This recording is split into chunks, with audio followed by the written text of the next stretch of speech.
Welcome to the Genealogy Happy Hour, a place where new family historians can learn to document their family histories and celebrate their new discoveries. I'm Amy. And I'm Penny, and we're here to help you discover your family tree from the beginning. Welcome to episode 106, Census and Sensibility. In this episode, we are going to kind of do a little deep dive into the census, talk about some codes that are in there, some line items you may not have looked at or haven't looked at too carefully, or maybe don't even understand why that's even in there. Sometimes we don't understand why that's in there, but we're going to take a close look at each of the census and see if we can find some things to help you in your research. And then you may need a glass of wine or something else after you get done doing that. 100%, yeah. Amy. This is some of these things are just like, okay. But don't worry, we have answers and we have places to go to get those answers. Yes, and we have wine. We do indeed. We have a Sauvignon Blanc from New Zealand, our favorite place to get Sauvignon Blanc. It is called Spy. It's from the brand Spy Valley. And it is S-P-Y? S-P-Y Valley. Okay. Yes, Spy Valley. It is crisp. It's got a taste of berries and passion fruit. I love passion fruit. I also love gooseberries in my Sauvignon Blanc. This one has passion fruit and berry. It's a classic with intense flavors and a crisp acid in a dry style. So very refreshing and perfect for after you get done digging deep into the abbreviations and annotations of the census. Have you ever wished you could step back in time and see the world your ancestors lived in? With newspapers.com, you can. It's like having a time machine right at your fingertips. With a simple search, you can explore more than 1 billion pages of historical newspapers dating from 1690 to 2025. From the US, UK, Canada, Australia, and beyond. Uncover the details that bring your family's story to life in birth notices, wedding announcements, and obituaries. But it's not just about facts. It's about experiencing the moments they lived through, imagining the same headlines they saw, or finding an article about your great-grandfather's farm. Newspapers.com doesn't just show you history. It helps you feel it. Start your journey today at newspapers.com, because sometimes the past isn't just history, it's a story waiting to be discovered. Make infinite discoveries today on newspapers.com. Use promo code HAPPYHOUR for a 20% discount on your subscription. All right. I think I've said this before, but I always like using the blank census forms when you're working and looking and researching in census records. It just makes it so much easier to research than having to go, scroll up and down, back and forth, trying to figure out which line your ancestor's on, and then coordinate that with whatever has been recorded. So I know you just, Penny, you just pulled out your book that you have with all of them in there, and I think that's super important to use especially when you're looking at these codes and the annotations and things that we're going to be talking about today. We're going to be talking about the abbreviations and notations particularly, and those unusual things that are found in each census U.S. Census, the population schedules for all of the census years that are available right now. However, you can get the actual booklets for the instructions for the enumerators from the Census Bureau, the census.gov. We'll put a link on our website to where you can go to get those. And each of the booklets, they're like 50 pages long. Some of them, they're long. Can you imagine these poor enumerators? And I read about an example too, and I was just like, oh, I would not take this job. And it had to do with if someone was Native American, but they were married to someone who was white, and how do you put the person's children? How do you list them? And and it was showed an example like mixed blood or something, and it was like, but that wasn't, if you read the directions, that's not what they were supposed to do. And I'm like, but like you said, 50 pages of directions, Right, to go exactly. through and have to Yes, sit there and yes. going, I don't know what. Yes. So I Yikes. think the 1940 census is like 80 pages or something. Yeah, You know, but for us, it can be very helpful if we're trying to determine what were they asking. correct. Right. Go and look what they're asking Yeah. for, because they did not always follow those in directions. But at least we have a clue as to what they were supposed to be doing and what this could help, how this could help us, and what this could mean. So we'll put a link to those, and they have, for each year, they do have the booklet. Now, from it's 1860 and 1870, and then again 1900 to 1950, the actual instruction booklets are there. For the earlier ones, 1790 to 1850, and then the 1880 census, they don't have the download. They have the instructions highlighted on the landing page, but they do have downloadable links to the statutes, the law that went into effect, authorizing the government to take the census, the reasons for it, and what they were supposed to accomplish with that. So all of that is great information. And again, the good thing is it's indexed. It's pretty thoroughly indexed. So if you want to do, you're looking specifically for one column, you can go to the front and it'll tell you what page to go to. So that's helpful. You don't have to scroll through all 80 pages or 50 pages or whatever it is. So the other place that you can go to look for helpful information is the National Archives, which of course does hold these. And they have a great page called Clues in Census Records 1850 to 1950, and we'll put a link to that on our webpage as well. But what we're talking about today is, for example, in the 1940 census, column 16 uses codes to indicate citizenship. If it says AM and then CIT, it means an American citizen born abroad. NA is for naturalized citizen. PA is for first papers, like they filed for the Declaration of Intention to become a citizen. And then AL is alien. So those are the types of things that we're going to be talking about today. Yeah. Starting in 1790, right? Yeah. We're also going to kind of go over some of the basic stuff too, especially for those of you who are just getting into genealogy, and the census is such a great place to start. There's so much information in the census that you can track your ancestors back. And a lot of stuff that we gloss over sometimes that we shouldn't. Yeah, for sure.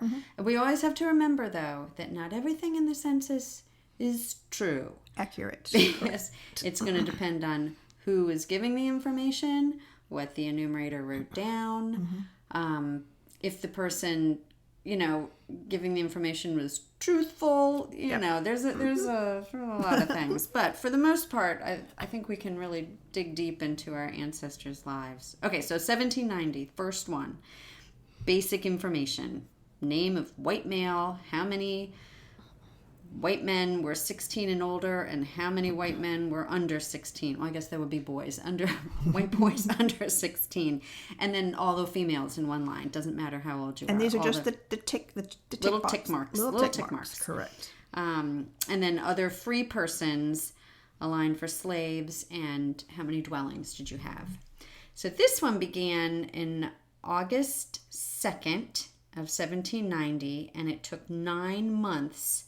Ended in May 2nd, 1791. So I'm thinking this is just me. I'm sure this isn't true, but I'm just thinking, was this like social hour? Did they come in for a brew and discuss everything? Because this took a long time. And it wasn't a huge population. Well, they were having to go by horse or walk, maybe, That's true. That's true. I'm just feeling, this is a little more fun. Okay, so 1800... began on August 4th. It took 9 months. And 1810 began on August 6th, and it also took 10 months. And I'm just telling these dates because sometimes that makes a difference if you're trying to nail down, maybe not in this case, but nail down a birth date. Right. Birth year or something. Correct. These early ones you can't tell. Yeah, you always need to look at the date that it was actually taken versus what the instructions were, because sometimes it's taken in August, and they say, everybody who was in the household on April 1st. So if a child was born between April 1st and that August date, they should not have been included in the census. So, right. Right. So in these years, 1800 and 1810, you get a little bit more age separation, both for male and female, also free persons and slaves. are just general in the blank. No dwelling, again, just basic information. So 1820, we're getting a little better here. August 7th it starts. It only takes 6 months this time. We're getting faster. We also see a line item for foreigners not naturalized. That's great. That's great information. Mm-hmm. And if persons were engaged in commerce, agriculture, and manufacturing. So that's like a precursor to the census pages we talked about in our last episode. Right, the special schedules, yes. Mm-hmm. Right. So, you at least get an idea of what did your ancestor do? What were they involved in? It has a line for free colored persons with ages. And remember, in the past ones, it was just free persons were listed. And then there's a line item for slaves, no ages. And also note in this one, 1820, there is a column specifically for males 16 to 18. Mm-hmm. I have looked, and I can't quite figure out. I haven't found any place that says, like, why. Of course, I haven't read the instructions for 1820, I will admit. But there will also, if you have somebody who is like a 17-year-old, there's going to be a tick mark for them there. But there's also going to be a tick mark for them in the very next column, which says males 16 to 26. So when you're looking at that, don't start thinking, oh, there's two guys, or what. It could just be the same person if there's one tick mark in each one of those columns. So bumping up, we've got 1830. Starts on June 1st, and it takes 12 months. So it's back. I don't know why. It's taken longer this time. There's more people. 1830 and 1840 both have 2 pages. Do not forget to look at the second page. So the first page for 1830 and 1840 is basically the same. Page 2 for 1830 is a little more detailed in age bracket for slaves and for free persons of color. And it also has a section asking about people who are deaf and dumb in age brackets and blind, and a line for foreigners not naturalized. And this time there is no line for agriculture, manufacturing, or commerce. And then 1840... start June 1st. It only takes 5 months, so we're getting a little faster now again. We're just hopping all over there in the timeline. The second page for 1840 listing not only slaves, but the name of the we have the slave listing, but we also list the name of the person that was in the military. So if your person was in the military or had been in the military... Revolutionary War. Prior, yeah. Pensioner. Mm-hmm. Right. They will be listed there, and their name will be written out, and their age. And it doesn't necessarily need to be the head of the household, because, the grandfather could be living in that household. So the name could be different than the person who's being enumerated. Correct. Or the household head. So this is fabulous. And this is on that second page. You do not want to miss that. And it also lists persons employed in mining, agriculture, commerce, manufacturing, canal, lake, and river navigation, and learned profession. So if your ancestor was an engineer, it would be marked there or something like that. I think that's also fabulous. The 1840s. 1850, we've got starting on June 1st, completed by November 1st. There were the 6 schedules that we talked about before were here. And this is a census where everyone in the household is listed, including their age, sex, color, profession, value of real estate, place of birth. If you were married within that year. Correct, yes. Is in there. If you were, Oh, go ahead. I was going to say, well, even because 1850, not until 1880 do we get the actual relationships that are reported in the household. But that's a great clue, not only to know when you might, that couple may have married, but if you see children that are older than within that last year, then she's probably not the mother of the children that are listed in. That's probably the second spouse. So that's a good indication that you might need to go find another spouse. That's a great clue. And then another one is in school in that year. And if you're over 20, can you read and write? Can you read and write, yeah. And if you're deaf, dumb, blind, insane, idiot, pauper, or a convict. Okay, Amy, if you have an ancestor listed there as a convict, should be calling. Somebody should get the police in there. Didn't you have a convict in your family? Oh, sorry. In Ohio? Sorry. That is not the point of this story. I think there was. Convicted felons in my family. Yeah, why is there convicted? Yeah. Maybe they got out on good behavior or something. But are you still considered a convict if you're out? I don't know. But I guess the whole point of this is if you have a tick mark there and it's a convict, they might also be counted, if they're still incarcerated, they might also be counted in the census. Go check the court. prison. Go check the court records and the newspaper records too. Yeah. Yeah. And starting now from 1850, from 1850 onward, you're always going to have "Can you read and write?" As a part of the questions that everyone asks going forward. So. Yeah. Yeah. 1860 started in June 1st, lasted 5 months, or took 5 months. More of the same, except the added line of personal estate. So real estate and personal estate totals there. 1870 began on June 1st and was completed by September 10. We get a line for parents foreign born. Mm-hmm. Also a line for the month born and the year born, as well as married within the year. So that would be, if in this case, it would be June 1st, 1869 to May 31st, 1870. It's like the year prior. Mm-hmm. But that's a lot of good information right there. If you've got parents foreign born and the month and the year of your, if they didn't lie, that's key. And at the end, there are 2 lines. One's males eligible to vote and one for males not eligible to vote. And that can tell you something about your ancestors' citizenship. The citizenship, yep. Yeah. That's a good one. Yeah. 1880 began June 1st, lasted 30 days. Oh, they're getting good. There's so many more people. Yeah.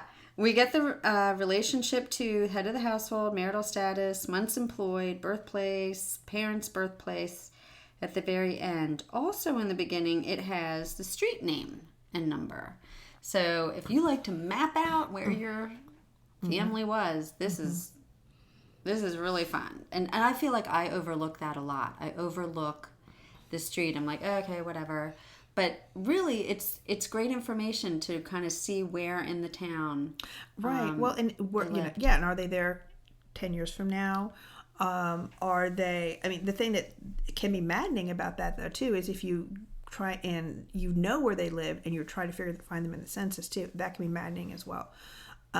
Because there were some people who were left out, some streets that were left out. So yeah, I know I've used these streets to do a map showing where my ancestor moved throughout the town. That and the city directories were also helpful if there's a big change or several changes or whatever.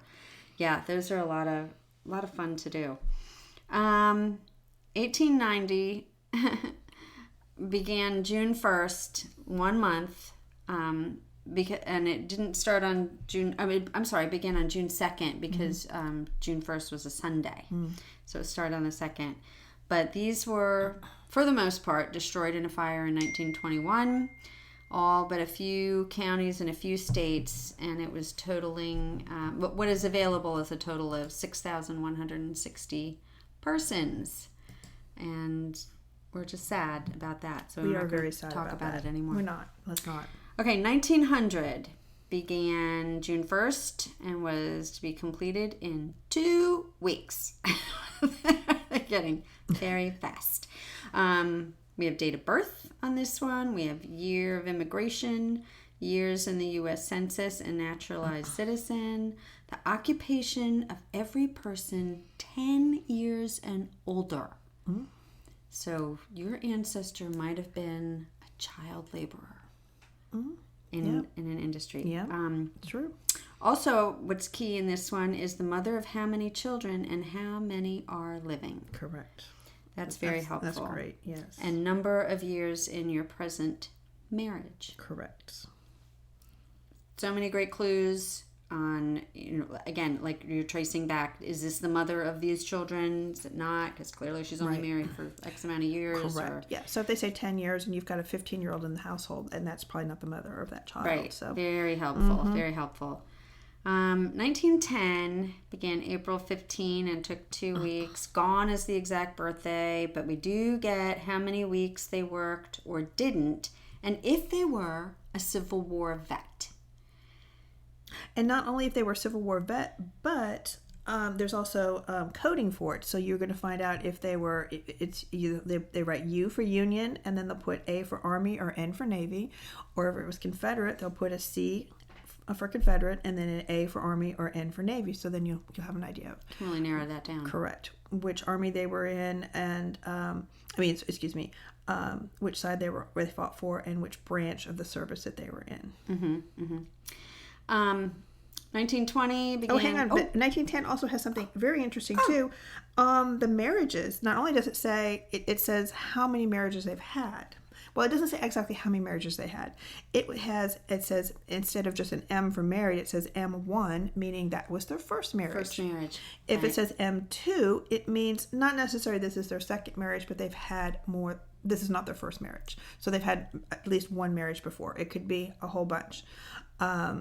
And so you know that you need to start going like for more marriages. So you can tell one partner may have been the first marriage. This one might be the spouse may have been married before. Right. So that's very helpful. Right. Do not overlook these codes. Because it's so easy just to breeze by and be like, N1, whatever that is. You know, let's move on. Yep. But yes, clearly a major clue. In 1920, more of the same, but this one asks for, also this took 1 month. It started in January 5th, this time when they did it in January. Seems like an odd month to do that. But anyway, it asks what the mother tongue is. And I find that interesting to know, like, what language they would be speaking, or what was their, if they came over. Right, if they were a naturalized citizen. Yeah. Right. And it could differ, because you could have somebody who is, let's say, comes from Greece, but their mother tongue is Turkish, let's say. So, yeah. There could be differentiation. Yeah. Okay, so 1930 started April 1st, went to May 1st. This is my favorite one because... Is it? It is. It's my favorite one because one of the lines in there is they asked if the family owned a radio set. Oh, yes. And I know I've talked about this on another podcast long ago, but the first commercial radio broadcast began in 1920, and by 1930 there were over 600 commercial radio stations. And in 1930, according to the Sears Roebuck catalog, radios ranged in price from like about $21 to $150. Today, that would be $396 to $2,834. This is a lot of money. It's a lot of money. And I think they put this in the census first to track technology, how many people were consuming technology like this.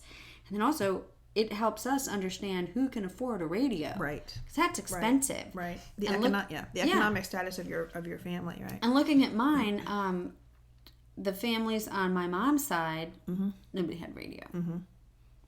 Families on my dad's side, everybody had a radio.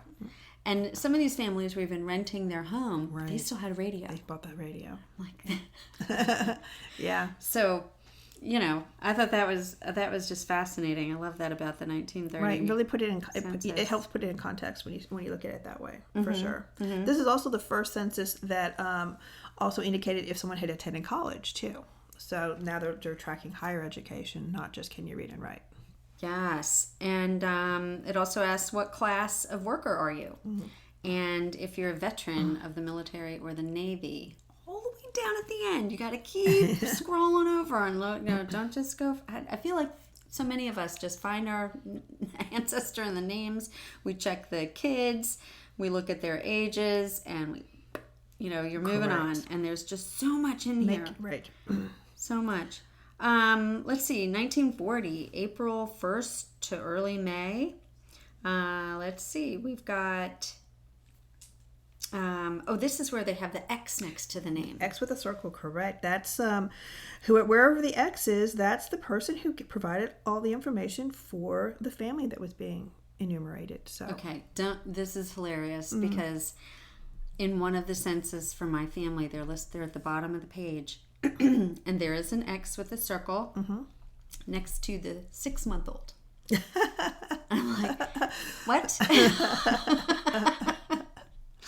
Yes, next to the 6-month-old. So I don't know how accurate that information. Maybe they were listening to the radio and they were just super smart. Yeah. This is also the 1940 census. Not only says if they attended college, but it also gives what type of education they have. So you'll see a 2H, which means 2 years of high school. So it kind of different. It breaks up. What your level is and how many years. The level is secondary, post-secondary educations and the number of years. Nice. Yeah. This one also asks the question if the person has a social security number. So you'll know whether to go look. Whether they're going to be in the SS, right? Yeah. SSDI. Yeah. The early SSDI, because so many women, particularly married women, if they died before their spouse, they're probably not going to be an SSDI because they never had a social security number on their own because they never worked outside the home. If they lived, let's say, into the 60s, or they lived, they outlived their husband, then they were eventually required to get the social security number. So that's why sometimes you won't find a woman in social security early on. That makes sense. So in 1950. April 11, looks like, through June 30. And what do you have for a 1950 census? Well, the 1950 census has 2 columns that are very mysterious because it says, quote, leave blank. It's column A. It says leave blank, column A, and then there's a leave blank, column B. And then there's a bunch of letters and numbers in each of those columns. And the reason it says leave blank is because the enumerator, when they were going door to door, taking the information down, was instructed to leave that column blank, and they did. But when the enumeration pages came back into the office, they went through those, and based on the information that was given, then they coded them. And this was a part of the technology at the time. They were inputting the data, and so they had codes for things.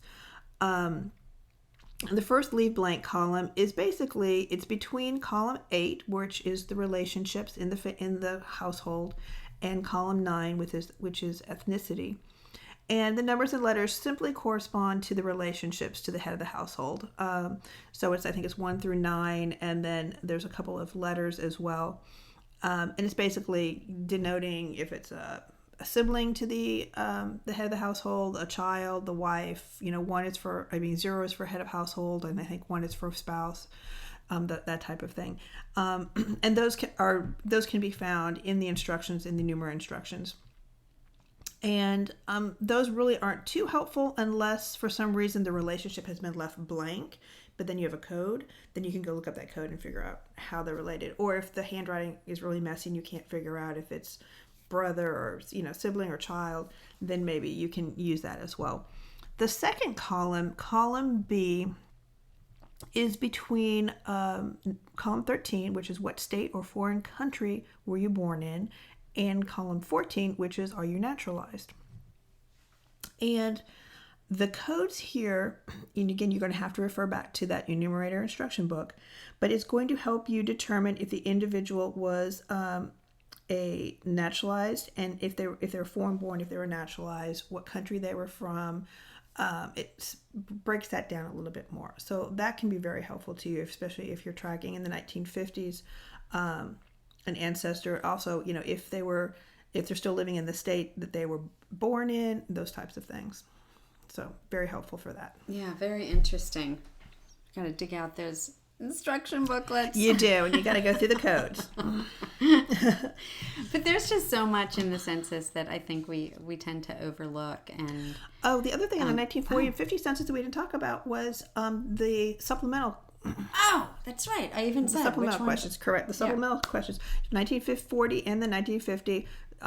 There's I think 2 or 4 random lines, depending on which census you're looking at, that have extra questions. about the household, about them particularly, their income and things like that. Again, you can refer back to the census instructions for that. But several people, it's like sometimes you're like, oh, my person was like one away from getting the special questions. Yeah, why? Mine are always one away, or they're never. Or it's the 5-year-old, and so there's, you can't get a lot of information from that. But those are not to be overlooked, and those should be looked at. And again, they vary from 1940 to 1950 census, but those are something, if your ancestor is in one of those, definitely get those instructions and find out what the codes are for the answers that they provided. Yeah. And if it's a neighbor, because sometimes you have those families that kind of lived, not families that live close together, but, relations, you married your brother, whatever. You can kind of glean at least a little bit of lifestyle off of the people that live near your ancestor. Absolutely. With that extra information down there. Yeah, I mean, you're looking at, your immigrant ancestor, and you can see that they're living in a whole neighborhood of immigrants from either various countries in Europe or all the same community, or sometimes they're the only ones there. So that can also give you an indication of the day-to-day life that your ancestor lived. Yeah. Well, it's a wealth of information. It is. That is not to be overlooked. And everybody should do that.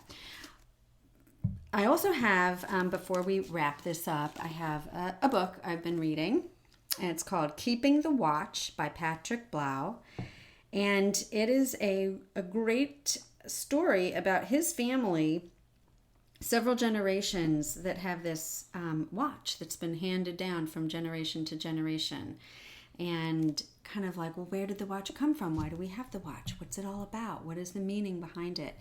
And he tells a great story about how the watch was, how it came about. And what I love the most about this book is the retelling. And I was thinking even about my ancestors when I was reading it. How he put conversation to things that happened. Like when the first ancestor left the homeland in Germany, and came over, and he had to tell his father, that we're leaving, we're going. I can't stay. And even that this is your homeland, your children. He had 2 children who had died and were buried there. You can't leave your children. Well, again, I'm going here. I have 2 more children. Anyway, just how that whole conversation would have gone. And I'm imagining like my ancestors, like how would their conversation have gone? I don't know. Like, would it have been as difficult or not? Or, but then a lot of the information too, and I do think of the census while I was reading this, the information of how he saw his family move around from the places from here to there in America. It's like, he's getting this information. Is it from the census? Because you can tell where people lived. Is it from city directories? All the things that you would have to glean off of this information to write this story, to make the people come to life. Right. Anyway, so it goes on and on with the generations of this beautiful watch and what it means and how each generation interprets that and goes on. And it's a good book. Keeping the Watch. All Patrick Blau. We'll have that on our website? Yeah. Awesome. All right. So happy hunting in the census. Dig deep. Get those enumeration instructions out and start looking at those codes. Cheers. Cheers. Thank you for listening. Please email us with any questions or comments at genealogyhappyhour@gmail.com. Visit our website, www.genealogyhappyhour.com, for additional resources, books, and wines. Don't forget to drink responsibly. And never drink around genealogical documents.